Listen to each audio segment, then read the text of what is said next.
Hello，大家好，歡迎收睇我哋嘅節目。今日好榮幸啊，請到阿 Rex 曾啟邦上嚟。咁我哋通常兩個就分別喺各大平台出現嘅。咁今次咁難得兩個一齊出現，就係有啲一啲好新嘅 AI 投資發展，想同大家分享一下啦，係咪？因為阿 Rex 你呢排都好忙噶啦，都知道。多謝你抽呢個時間做呢個訪問啦。咁啊，即係首先同大家講下你呢排忙緊啲咩啦，都好犀利啊呢壇嘢。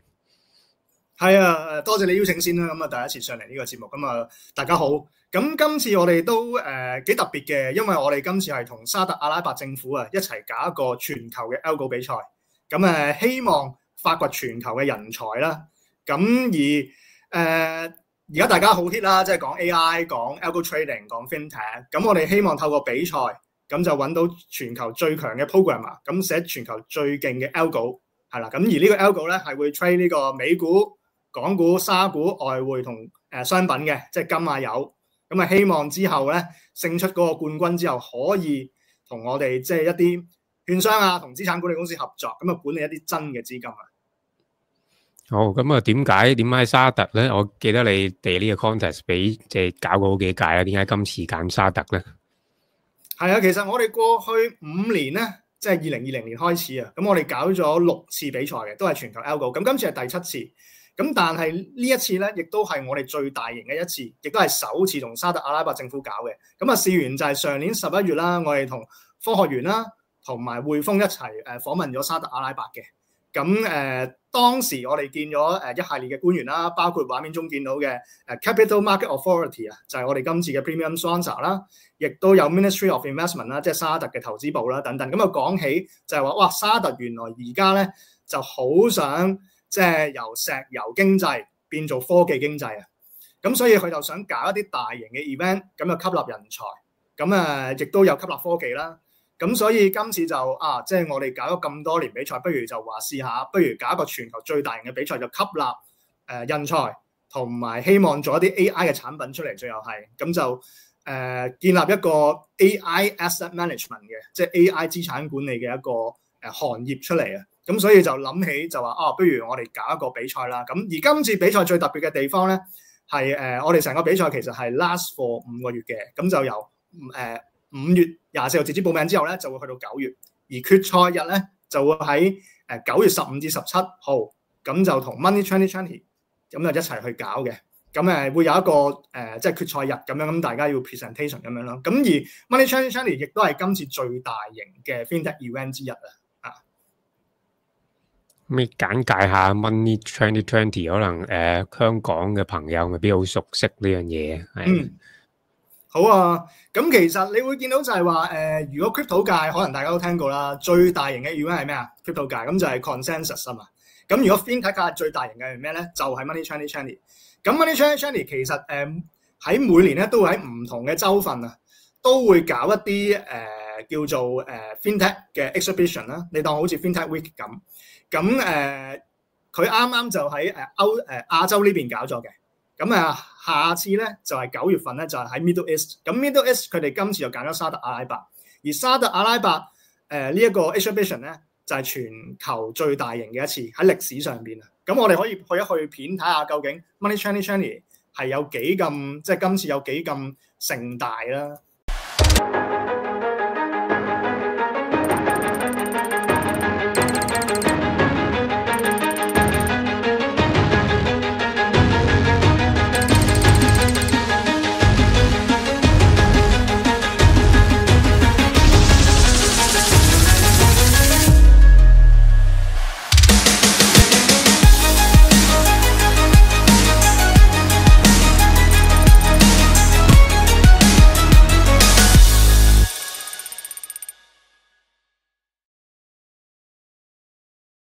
會見到就係話9月15至9月17喺利雅得就會搞一個叫做 Money 2020啦。咁我哋個決賽日咧就會喺裏面其中一日咧就會進行決賽嘅。咁地點就係利雅得嘅 exhibition， 即係會議展覽中心。咁亦都係即係一個好大嘅範圍啦。咁有幾大咧？咁樣咁其實咧佢係金融科技界嘅奧林匹克啦，匯聚咗37000個企業高管啊，800個行業領袖，咁有700多個參展商。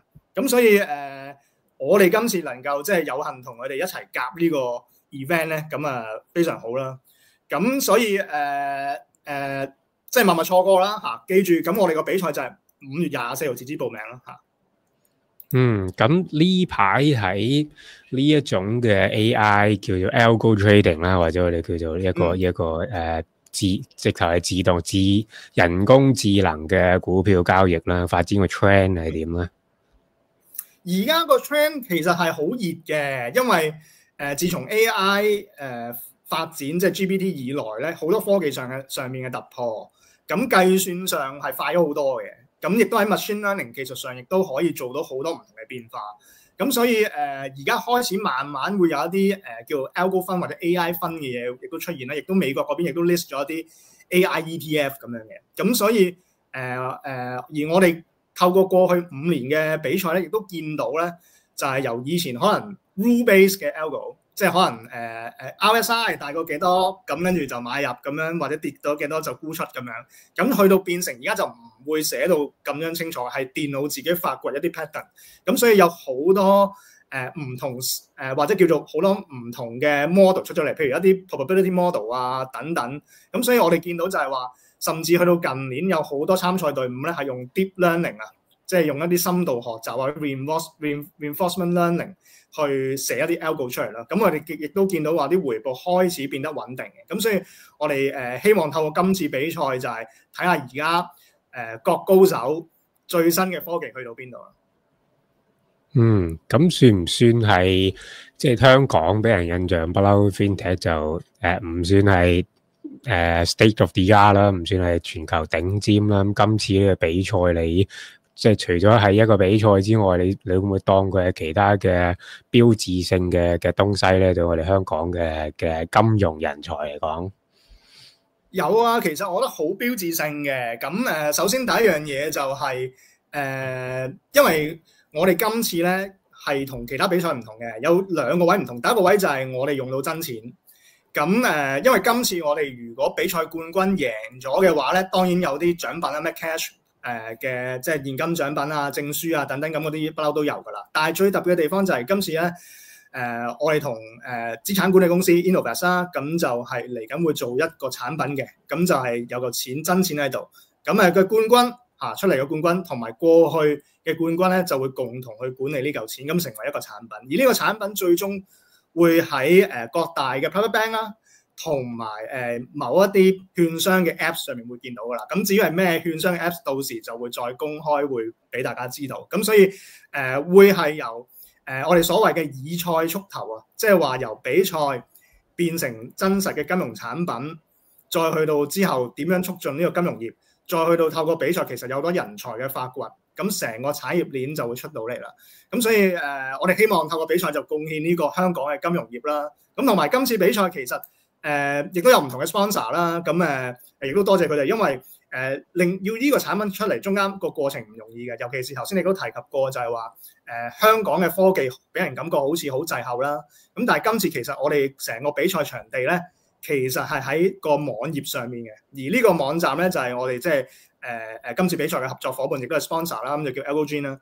咁喺個所有 data， 即係講緊 news 啊、股價，甚至到 econ data， 即係 CPI 啊嗰啲所有嘅 data 都喺晒呢個平台度，咁令到全球嘅參賽者可以喺我哋嘅 website 上面去訓練佢哋嘅 AI，再連接我哋系統喺唔同嘅 broker 度可以落到真錢落盤嘅。咁所以成個科技係我哋香港即係公司可以包辦晒。咁亦都多謝科學園啦，因為科學園串聯咗我哋同沙特，亦都係因為我哋公司喺即係我哋嘅 partner 公司喺呢個科學園嗰度係孵化出嚟嘅。咁所以成件事就係簡單啲嚟講，就係透過香港嘅科技公司再吸納全球嘅人才，再建立產品，咁希望促進成個香港嘅金融業有一個創新嘅景象出嚟啦。咁你依家我所知啦，你自己有 Algo Fund 要 trade 緊啦。咁今次呢個比賽就搞到隻啦。咁再下一步係啲咩啊？喺呢個界別裏邊，係咁我哋希望當然就係嚟緊會做多啲唔同嘅產品啦，可能會係講緊會再深入啲，就係唔會淨係 private bank 或者PI 可以買到嘅產品啦。可能我哋嚟緊會打造一隻 ETF 咁樣，咁可能 list 喺 exchange 咁啊全自動全 AI 噶啦。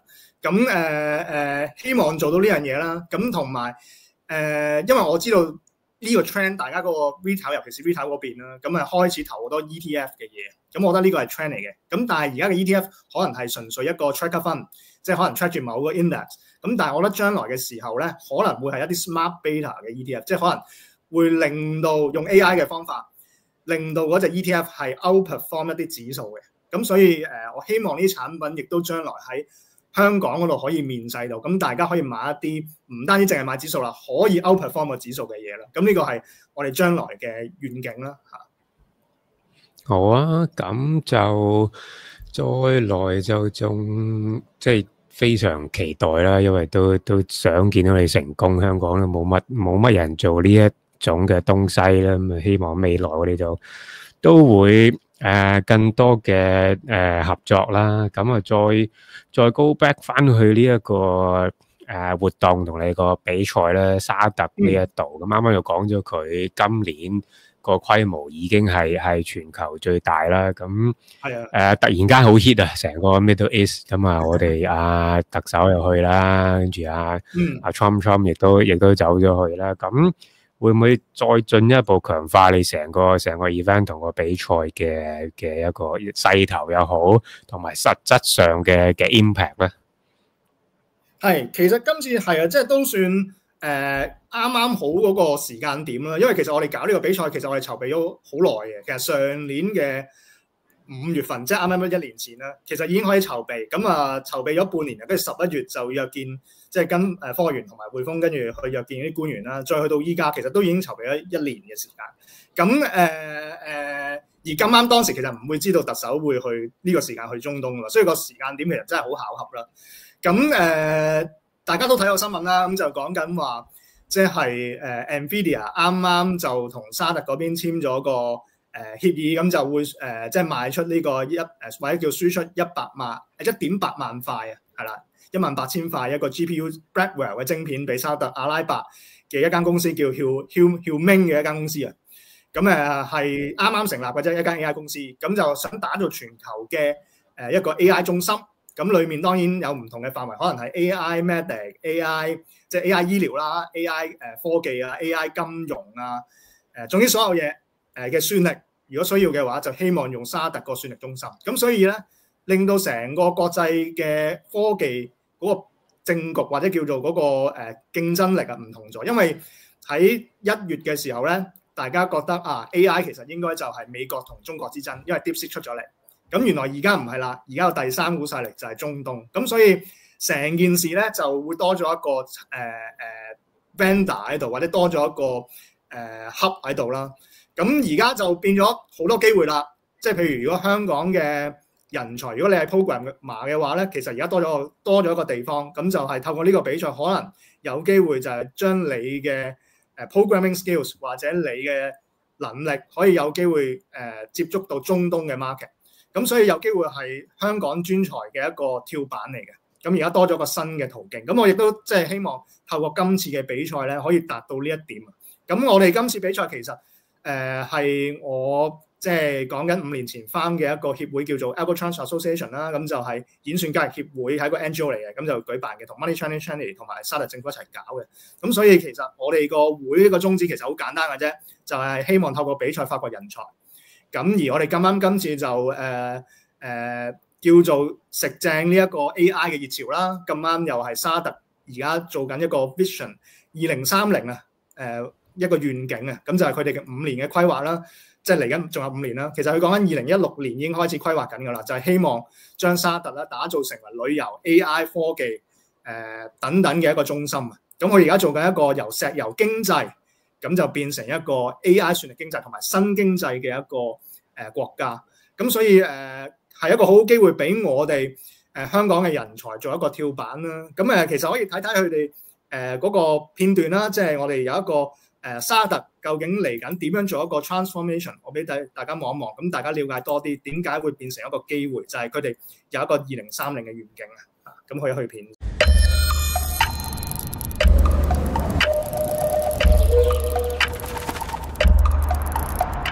Welcome to Saudi Arabia, the land where every second goes like this. Too fast? Okay, let's start again. Every second, fans are on the edge of their seats. Champions pour their passion into the game.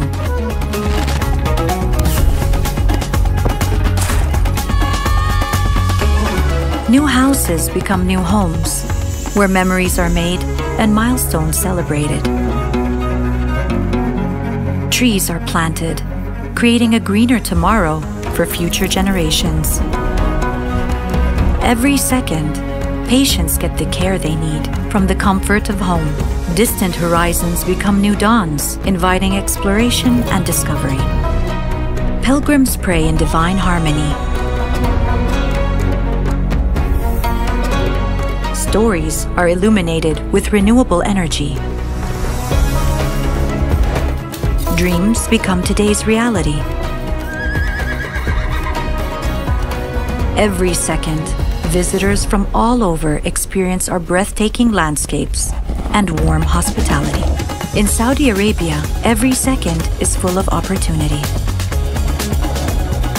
Discover Saudi Arabia's story of transformation. 係啦，咁所以你見到條片咧，其實就講到話佢哋做緊個 Vision 2030做個 transformation 啊。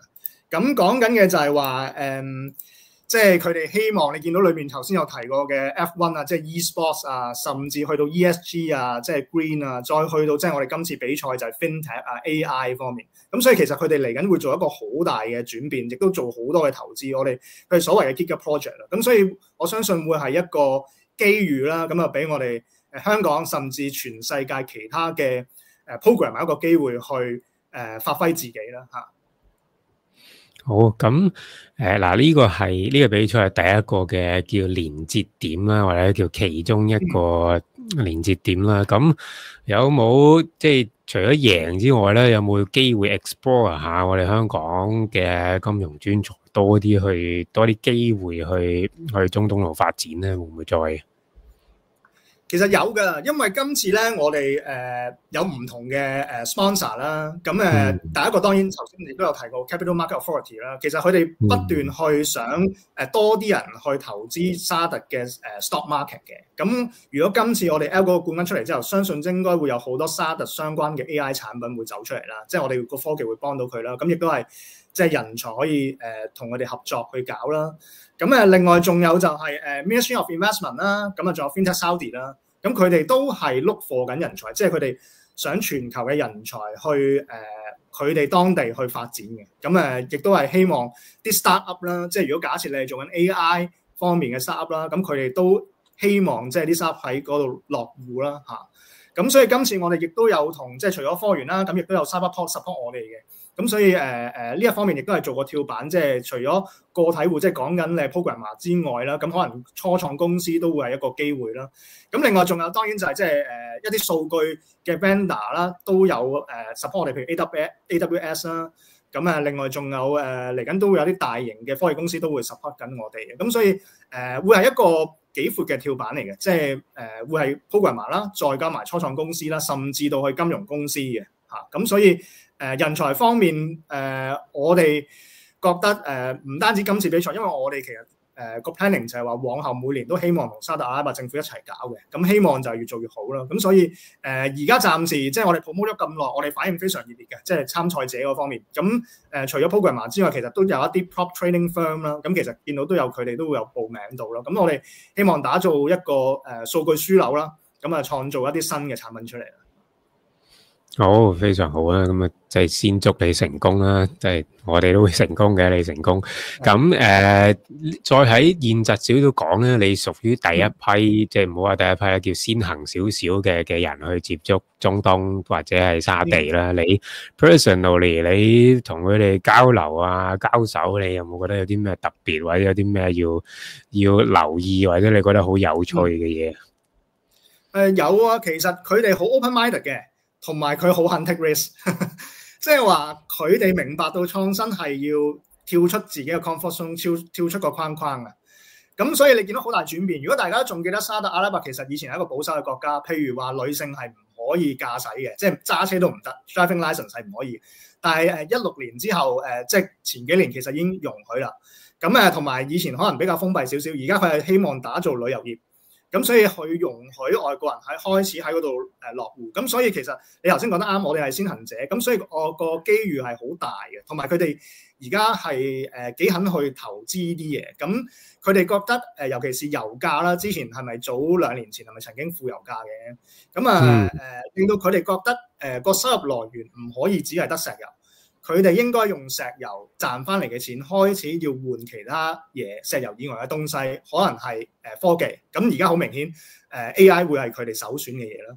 咁所以佢哋而家係唔介意去大灑金錢去做一啲基建上嘅投資同埋人才上嘅吸納。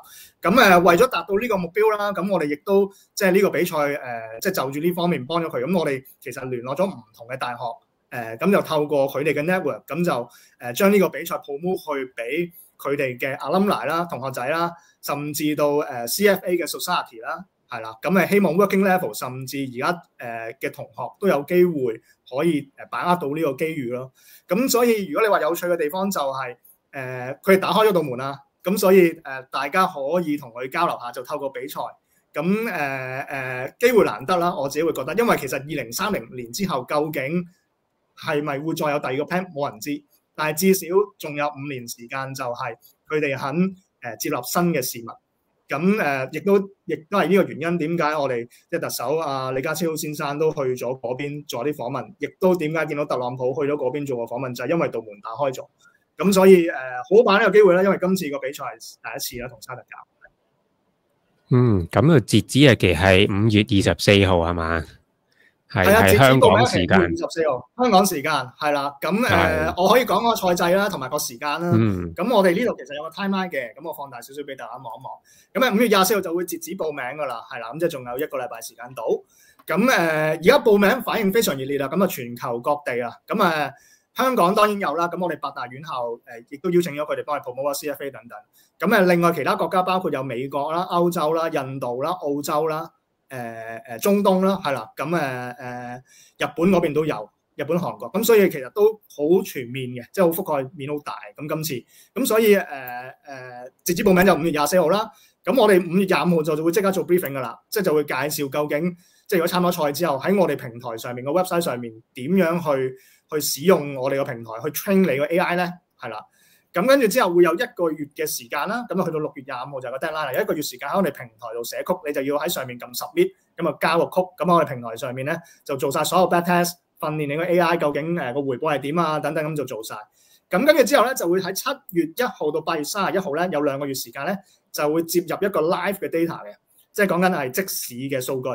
咁然後跟住就睇下嗰個算法或者嗰個策略咧係咪賺到錢啦，係啦。咁我哋最後嗰3個禮拜咧，我哋就會屏蔽，就唔會直播噶啦。咁就保持個神秘感，咁大家唔會知道究竟邊一個領先緊嘅。咁我哋會喺最後9月15、16、17號喺沙特嗰邊利雅得係啦，首都利雅得，咁就嗰個 Money 2020嗰個exhibition 入邊啦。咁我哋其中一日啦，咁我哋先至會俾嗰個各大嘅 finalist， 即係最決賽嘅參賽者啊。咁我哋會 shortlist， 咁佢哋就會喺3日裏面其中一日就會去 present 俾我哋嘅評審。咁最後個分數加埋晒所有嘢之後咧，就會公布全球總冠軍、全球最勁嘅 algo 係咩啦。咁當然呢條 algo 就要頭先所講啦，就要打敗我哋歷屆冠軍啦，打敗我哋 AI 啦，咁樣先至成為冠軍嘅。咁喺個過程入邊，即係如果證明到自己，就會最後會有一啲真錢啦。係啦，會用 AI 會 allocate 俾你，咁你就會經過條 algo 去 trade 嘅。咁所以成個比賽就歷時5個月啦。係啦，個情況就係咁樣。係咁最尾暫時啲錢可以喺我哋呢邊管係嘛？好似個安排都仲係。係啊，會係㗎。咁每個 algo 會同個資產管理公司合作去一齊共同去管理嘅。冇錯。咁根據呢個 SFC 即係香港所有法例會成為一個產品咁樣。係咁嗱，咁頭先就講好多參賽啦，咁最叻嗰啲就做到啲咩啦？咁調翻轉用一個角度咧去睇當呢啲學生好叻啦，讀緊書都學寫少 programming 噶啦，咁有啲中途出家嘅喺你個 website 度，其實應該有啲基礎嘅算法或者叫basic 嘅 algo 俾佢哋做到初步嘅 learning 先啦，係咪？有冇咁嘅 base 我哋有啲俾佢哋？ sample 嘅。係啊，你覺得好喎？咁我哋有啲 sample 嘅，咁就俾大家去參考啦。咁但係嗰啲係好簡單嘅 strategy 啦，咁純粹俾你認識下我哋個平台啦。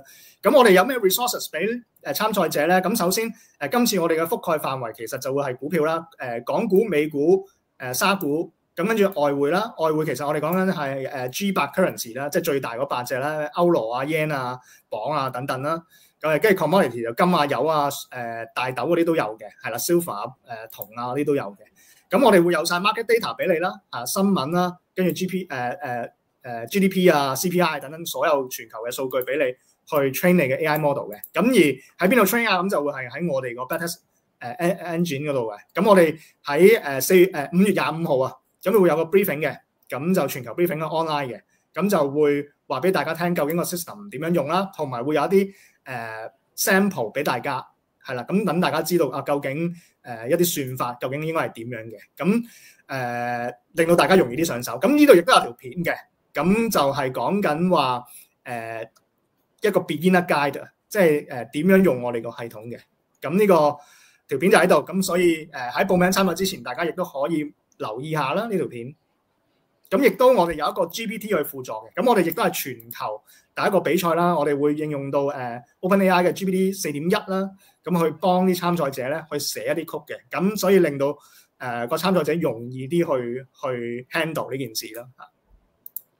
好啊，咁即係呢個比賽，即係大家可以留意嘅，就唔單止係俾啲你已經好 pro 嘅 programmer 啦，或者係已經做緊 algo trading 嘅人，其實你係一個新手都可以入去體驗下嘅。咁當然未必話係 aim for 冠軍先啦，但係有時啲嘢温下你都唔知嘅一個結果，但係可以新手嚟講，亦都可以去接觸下、見識下啦。因為入邊即係你哋因為搞咁多屆咧，入邊你哋嘅 user 又好，你哋嘅比賽嘅人士都唔單止係香港同沙特啦，你哋已經第7屆啦，其實係咁諗都係全球全球嘅人都喺度，其實可以去 join 下一個咁嘅盛會咯，亦都唔一定要持牌嘅人先至去嘅，你可能係普通嘅散戶同學或者一個好專業嘅炒家，你亦都可以去玩係嘛？呢個形態。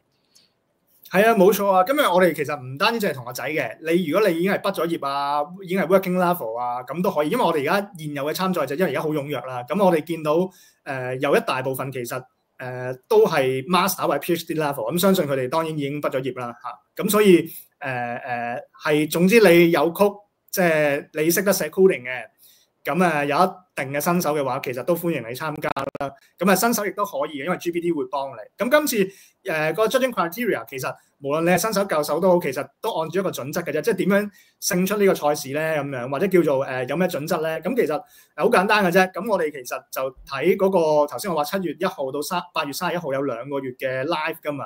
咁睇下個 performance 係啦。咁所以大家其實都好 fair 嘅。咁另外當然就係個 presentation 啦。咁就係講緊9月份嘅時候，你要做一個 pitching 嘅。咁我哋評審就會評定你究竟個 training logic 係點樣啊？即係你寫呢個 algo 係咪 valid 啊？或者係有個 logic 喺後面，定係你咁啱撞彩贏唔到啊？咁樣咁我到時就會有個分數咁綜合嘅。咁另外仲有就係獎項方面有best return 即係最佳回報啊，best sharp 即係最佳夏普比率啊，同埋有個 best strategy design 去頒發出嚟嘅。咁所以唔一定話。即係淨係鬥回報嘅，即係我哋有唔同嘅 angle 去頒俾參賽者，同埋最後係咪得冠軍先至可以管理到真錢咧？都唔係嘅，因為我哋有啲 criteria， 即係譬如我哋有個咩叫做好嘅 algo 咧咁樣，咁我哋其實咧有一個準則喺度嘅，係啦，咁譬如我哋個回報啦，甚至我哋個 negative drawdown 係唔可以多過4% 啦 monthly。咁total portfolio stop loss 要有啦，8% 啦，等等啦。咁我哋其實如果當你 fulfill 到而個 return 又唔太差嘅時候咧，即係有一定嘅回報嘅時候咧，咁其實都會有機會 shortlist 到去到最後嘅。咁所以唔係話淨係得冠軍先至會 manage 夠錢嘅，其實只要你傑出嘅，都會可能會被我哋選中啦嚇。係咁都好清晰啦，好吸引啊！大家快啲去報名啦，趁5月24號之前。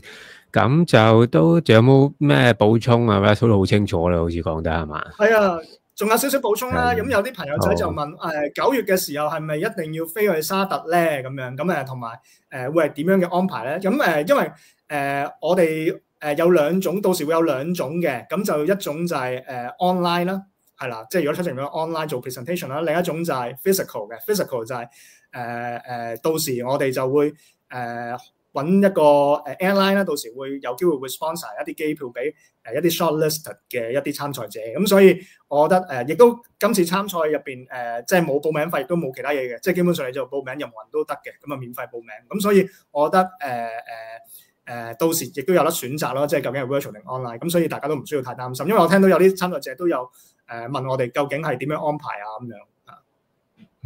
好啊，好啊，咁大家快啲去報名啦，即係一個好好嘅機會啦，合晒河車，亦都啱晒時勢嘅成個 theme，咁啊珍惜下呢啲同全球trader 去交流嘅機會，即係當玩下亦都係一件好事啦，係啦，咁就係啦，今日就多謝晒 Rex 啦，抽時間做呢個訪問啦，即係早啲完，等你可以繼續忙啦。咁樣未來就我哋多啲合作啦，都係上嚟做下直播又好啦，喺 sell side 嘅方面、buy side 嘅方面搞多啲 product 咧一齊去，好冇？咁啊，我哋下次再請阿 Rex 上嚟做訪問，好冇？多謝晒 Rex，好，拜拜，拜拜，多謝大家。